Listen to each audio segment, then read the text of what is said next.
Philippians chapter 3 verse 20. But our citizenship is in heaven, and we eagerly await a Savior from there, the Lord Jesus Christ. Magandang araw, at tatalakayin pa natin ngayong araw sa ating daily devotion ay ang heaven. At ang una pong katuroan na natutuhan ko ngayong araw kay Pastor Russell Ocampay, heaven is a dwelling place for heavenly beings. Ang langit daw po ay tirahan ng mga makalangit na lalalang, yung mga holy na beings. Kasama po daw ng ating Panginoon Diyos, ang ating Panginoon sa Kristo, yung Espiritu Santo, tsaka yung mga anghel po. Kagaya nga po ng sinabi ni Pastor Russell Ocampo, maraming klase ng anghel, yung cherubim, yung archangel, angels, etc. etc.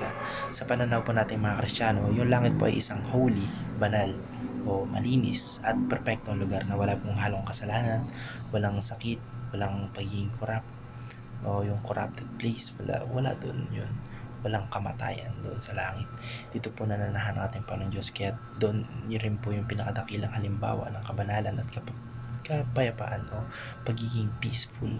Ipinapaalala po sa atin ito na bagamat narito po tayo sa mundo, sa earth, ay yung ating tunay na pagkakilala na pagkamamamayan ay nakatalaga po sa kaharian ng ating Panginoon Diyos. Bilang mga anak ng ating Panginoon Diyos, tayo po ay kabilang sa komunidad ng langit. Hindi lamang bilang bisita doon, kundi bilang tunay na bahagi po noon. Ang natutuhan ko naman po sa pangalawang katuroan ni Pastor Russell Ocampay, heaven is our temporary home.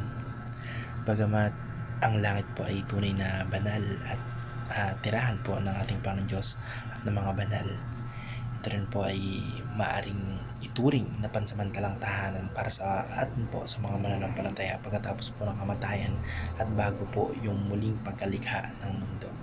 Sa pananaw po natin o yung sa doktrina nating mga Kristiyano ng mga huling araw, naniniwala po tayo na darating po yung panahon na ang ating Panginoon Diyos ay lilikha ng new heaven at new earth, isang bagong mundo po na may pinamumugaran ng katuwiran, pagiging just and peace.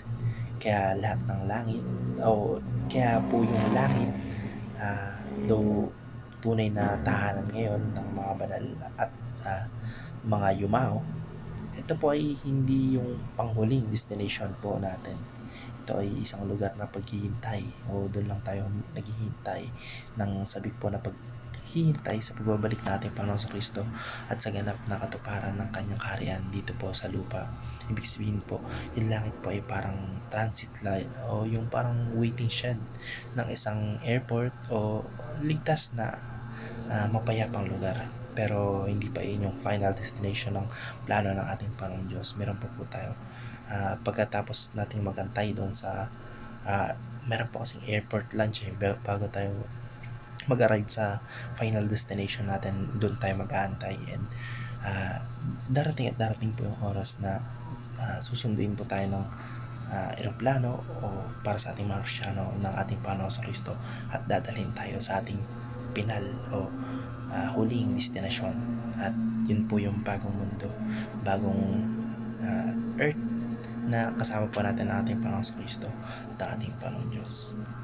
Ang natutuhan ko naman po sa pangatlong katuroan ni Pastor Russell Ocampay, heaven colonizes earth, our final home.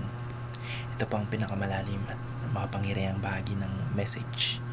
Hindi tayo nilikha para lamang sa iwanan yung mundo at manirahan sa langit magpakailanman o eternally. Hindi po tayo nilikha para doon. Yung bagong Jerusalem ay bababa mula sa langit patungo po doon dito sa lupa. Sa madaling salita po, ang presensya ng ating Panginoon Diyos ay mananahan sa piling ng mga bagong nilikha o yung mga naligtas na o nakakamit na ng salvation o tawag dito, nahusgahan na ng ating Panginoon Diyos.